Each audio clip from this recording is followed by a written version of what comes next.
Aujourd'hui, je suis au sommet du développement professionnel en éducation et j'ai le bonheur d'avoir avec moi Annick Sirard et on va discuter de développement professionnel.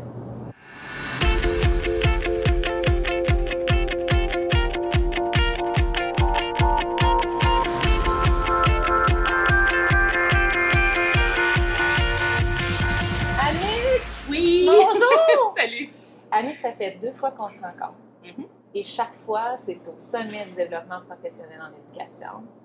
Qu'est-ce que c'est pour toi, le développement professionnel? Le développement professionnel, c'est le chemin qu'on se trace, chacun son chemin, pour continuer à devenir la meilleure version de ce qu'on peut être sur le plan professionnel. Puis, qu'est-ce qui est pour toi comme un des, j'ai envie de dire, un levier incroyable de développement professionnel? La confiance.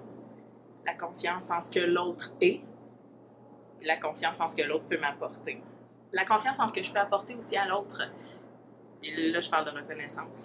De reconnaissance, de valorisation aussi. Oui. Tu dirais-tu que c'est difficile de recevoir justement cette valorisation-là? Mais je vais prendre un exemple que tu vas peut-être pouvoir identifier. Tu as demandé à quelqu'un de venir s'asseoir avec toi pour passer une entrevue, puis je trouve que c'est une belle marque de reconnaissance que de vouloir interviewer quelqu'un. Et rappelle-toi la réaction de cette personne-là. Ça n'a pas été oui tout de suite. Il y a eu plein de tentatives d'évitement, de détournement. Pourquoi? Là, je dis toujours à la personne parce qu'on veut taire son identité pour ne pas la révéler. Là. Mais pourquoi? Parce qu'elle a sans doute l'impression de rien avoir à apporter de plus. Oui. Et là, on parle de moi, mais on pourrait parler de la majorité des collègues avec lesquels on travaille, c'est ça. Puis, qu'est-ce que tu dis dans un deuxième temps, justement, pour développer cette confiance-là, puis tranquillement, c'est comme accepter cette valorisation-là que tu reçois? Ce que je t'avais nommé au début, c'était d'avoir confiance en l'autre. Oui, OK. De reconnaître l'autre. Fait que c'est parce que j'ai confiance en ce que vous faites à l'école branchée, en ce que toi tu fais dans tes entrevues, que j'ai fait OK. Ils voient quelque chose en moi que je vois peut-être pas. On va voir où est-ce que ça nous amène. Puis ça, c'est la prise de risque, se donner le droit à l'erreur, se rendre vulnérable quand on est conseiller pédagogique, parce que c'est ça ma fonction en ce moment, c'est ça le rôle que je joue. C'est des mots qu'on utilise. Mais entre le dire et l'incarner, il y a un monde. Et là, j'essaie d'incarner ce que je dis en étant en entretien avec toi. Tu as cette habileté-là de, j'ai envie de dire, de permettre aux gens d'être naturels et francs avec toi. Moi, c'est ce que j'ai remarqué aussi beaucoup. C'est intéressant ce que tu es en train de faire. Merci. Et je pense que ce que tu fais, c'est un bel exemple de ce qui fait en sorte que la rétroaction ou les compliments ou les commentaires conformels à quelqu'un sont plus faciles à recevoir parce qu'ils sont spécifiques. Fait que tu n'as pas juste dit « wow, t'es bonne », t'es allé préciser qu'est-ce qui faisait en sorte que tu reconnaissais ça chez moi. Puis plus la rétroaction est spécifique, plus tu m'obliges à prendre conscience que c'est réellement ça qui s'est passé parce que tu t'appuies sur des faits qui sont arrivés, desquels j'ai été témoin aussi, tu sais. Exactement. Mais t'es bonne, c'est pas assez spécifique pour que je puisse dire « ah oui, ok, t'as totalement raison ».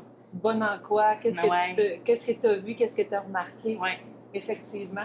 Puis ce matin, il y avait dans les conférences sur le leadership, la perspective de leadership, il y a une collègue, Mélissa Laflamme, qui est directrice formation professionnelle. Au Fierbourg. Oui, c'est ça, Fierbourg, tout à fait. Puis qui disait qu'elle passait dans les corridors des fois, puis qu'elle pouvait faire un tour avec un de ses collègues enseignants en disant « l'intervention que tu as faite avec cet élève-là, j'aurais aimé être ton élève. J'aurais aimé que tu interviennes comme ça avec mon enfant. » Je trouve que ce genre de rétroaction-là, c'est pas juste « aïe, c'est cool l'intervention que tu as faite », elle est allée dire à quel point ça avait un impact sur l'individu qui était au cœur de la situation, c'est-à-dire l'enfant.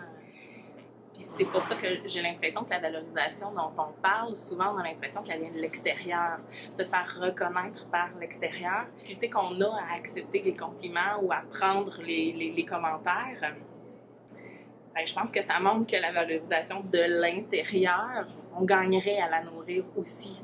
Reconnaître ce qu'on fait de bien, mais il y a comme une pensée ou un réflexe qu'on a qui est de penser qu'on a l'air pédant ou qu'on a l'air hautain, de se reconnaître des choses soi-même. Est-ce que tu dirais que c'est un des premiers pas dans son développement professionnel? Parce qu'on doit savoir d'où on part. Qu'est-ce que j'ai de beau en moi? Qu'est-ce qui sont mes forces? Qu'est-ce qui sont mes compétences? Après ça, qu'est-ce que j'ai le goût aussi de développer, ça fait-tu partie finalement? Est-ce que ça doit prendre part? Moi, je pense que c'est nécessaire que ça fasse partie d'un Du processus de processus de- réflexion. Oui, c'est ça. Dans mon développement professionnel, réfléchir à qui je suis comme individu professionnel, c'est une nécessité. Des fois, c'est sans doute la zone qui est la moins confortable parce que reconnaître ses forces, comme on l'a dit, on a de la difficulté à le voir ou on ne se permet pas de les voir. Et reconnaître ses défis, c'est aussi une autre paire de manches, c'est d'accepter qu'il y a certaines zones de vulnérabilité dans notre posture professionnelle sur lesquelles on peut travailler. Mais le premier pas, je ne suis pas certaine. Je pense qu'on peut être en développement professionnel sans nécessairement faire ce travail-là sur soi d'emblée. Maintenant, est-ce que ça va vraiment s'internaliser? Je pense qu'il va y avoir quelque chose qui va peut-être bloquer en cours de route. Et là, on va pouvoir se pencher sur l'individu qui est aux commandes de son véhicule, de son chemin professionnel. OK. Annick? Stéphanie. J'ai une question de rockstar ici à te poser. Vas-y. C'est, quelle est, toi, ta source d'inspiration? Ah, au singulier? Mais tu peux pas me faire ça. Attends. Je pense...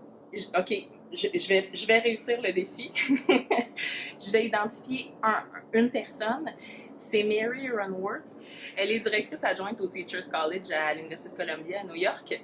Puis Mary a une façon de transmettre, de partager, d'enseigner qui est tellement comme ça. Tu sais, quand je dis chacun son chemin, là, des fois dans notre chemin, on peut prendre différents embranchements et tout ça, puis j'ai l'impression que ce qu'on aspire à faire, c'est de réussir à être aligné entre ce en quoi on croit puis les actions qu'on pose. Fait que entre ce que je dis, que je véhicule constamment, puis ce que je fais réellement. Puis la personne qui l'incarne le plus dans toutes les pédagogues que j'ai pu rencontrer, c'est Mary Runworth. C'est très beau parce que je trouve que ça fait beaucoup écho et suite à la conversation qu'on avait avant l'entrevue où on parlait de mentalité de croissance. Ouais. Croire dans sa progression, puis elle est dans une vision de où est-ce qu'elle va accompagner les gens, de ses valeurs, d'elle-même, d'alignement. Je trouve ça très beau. Quand tu parles de mentalité de croissance, mais se reconnaître, c'est d'être en posture de mentalité de croissance. Oui. De dire, crème, c'est moi qui peux apporter certains changements. Je ne suis pas obligée de les apporter tout seul, par exemple. Je peux faire appel aux ressources qui sont autour de moi, mais c'est quand même moi qui prends cette décision-là d'apporter ces changements-là. Puis ben, le pas que je vais faire, quelqu'un va me le faire voir ou que je vais finir par le voir moi-même. Puis là, j'ai le droit de célébrer ce qui s'est passé, puis faire comme, man, j'ai réussi ça! C'est trop chouette! C'est quoi maintenant le prochain pas? C'est deux bonnes questions, ça. Où j'en suis par rapport à là où j'étais et maintenant quoi? Là, on est dans un état de croissance quand on se pose ces deux questions-là, mais on est aussi en train de poser un regard sur le chemin qu'on a fait.